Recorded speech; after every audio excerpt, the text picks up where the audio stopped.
Hello friends, તો આજે તો આપણે સવારમાં મસ્ત હેલ્ધી પિઝા બનાવ્યા હતા અને સાથે હોમમેડ પનીર જેવો દૂધ થોડુંક ફાટી ગયું હતું તો થોડુંક પનીર તેનું બન્યું હતું. તો મેં કીધું કે ચાલો ઇસ્તેમાલ કરી લઈએ, પિઝામાં એડ કરી દઈએ. તો ઘી અહીંયા થોડુંક ગરમ કરવા મૂક્યું અને સાથે પછી રવો અને થોડુંક એમાં ચણાનો લોટ એડ કર્યો હતો અને છાશ. તો આ આપણું બેટર પિઝાનું હતું.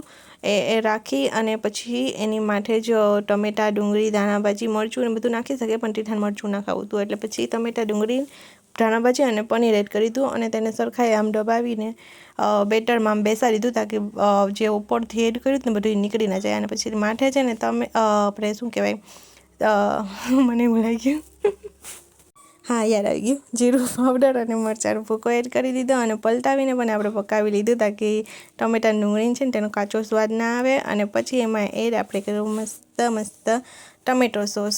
પિઝા સોસ ના હતો, બાકી પિઝા એકદમ રિયલ પિઝા જેવા લાગે પિઝા સોસ હોતો. તો સાથે ટમેટો કેચઅપ એડ કરી દીધો અને સાથે ફ્રીજમાં ઓરેગાનો નીકળ્યો, ચીલી ફ્લેક્સ ના નીકળ્યું તો ઓરેગાનો એડ કરી દીધો. અને પછી કટકા કરી અને તીર્થાને આપણે સરપ્રાઈઝ કર્યું. તીર્થાને ખબર ના હતી કે પિઝા આવે. મેં કીધું તીર્થા તું બેસ, આઈસ ક્લોઝ કરીને તારા માટે સરપ્રાઈઝ આવે. તો સવારમાં પિઝા મળી જાય છોકરાઓને, તો છોકરાઓને તો બહુ મજા આવવાની જ છે. તો ચાલો આપણે જોઈએ તીર્થાને કેવું લાગ્યું પિઝા. મમ્મા મસ્ત લાગ્યું, પાછું બનાવી દેજે. ઓકે પાછું પણ આપણે બનાવશું.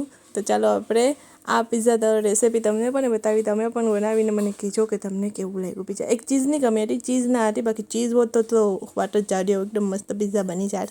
તો આ પિઝાની રેસીપી તમને કેવી લાગી ને મને કોમેન્ટમાં કહેજો અને બનાવો તો પણ કહેજો. બાય.